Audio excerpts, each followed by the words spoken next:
चैत के महीना बा भैया। आई चैत के महीना ऐसन ह गर्मी लागेला, हवा बहेला, आ कतनो गर्मी लागेला तब एकरा के मधुमास कहल जाला। एही चैत के महीना में एगो बिरहिन अपना पति देव के यहाँ, अब तो चिट्ठी पत्री के जमाना बाना, फोन करके कहतारी आ कौन भाव में कहतारी कि चैत के महीना गर्मियों के दिनवा बहताटे पूर्वी बयार।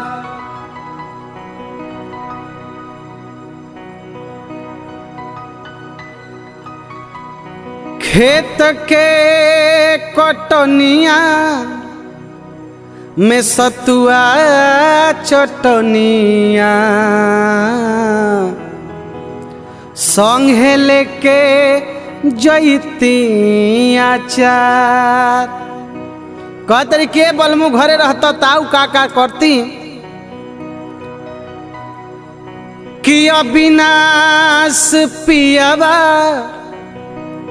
अरे बुझाले रे तिदियावा दोनों बेकत लुटती जाला।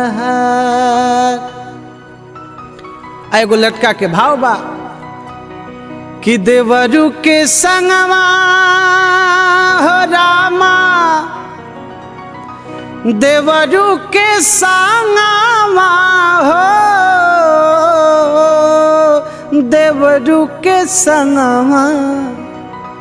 कहत रे कि हम नहीं खी तो का छोटका भाई बानू, तो कौना भाव में कहतरी कि महुआ बिना न कैसे जाइब हो रामा, अरे देवरू के संगवा।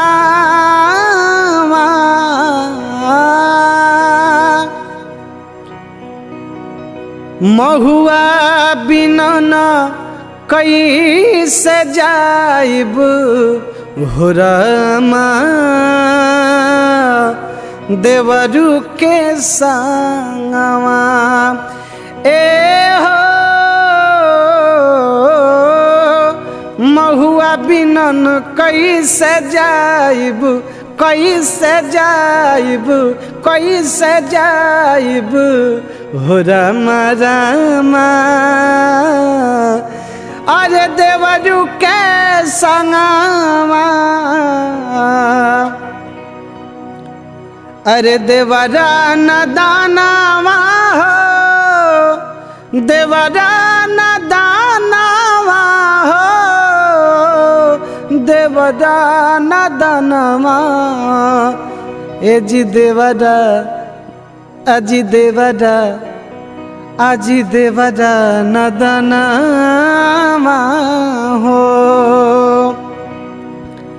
आवेला न हमरो समानवा, हई समानवा, ए समानवा हो रामा रामा, देवरू के संगवा।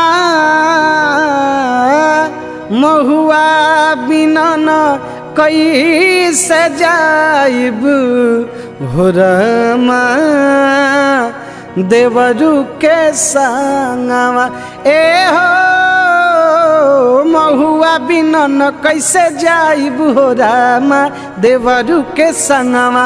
हो महुआ बिना न कैसे जाइब हो रामा, देवरू के संगवा।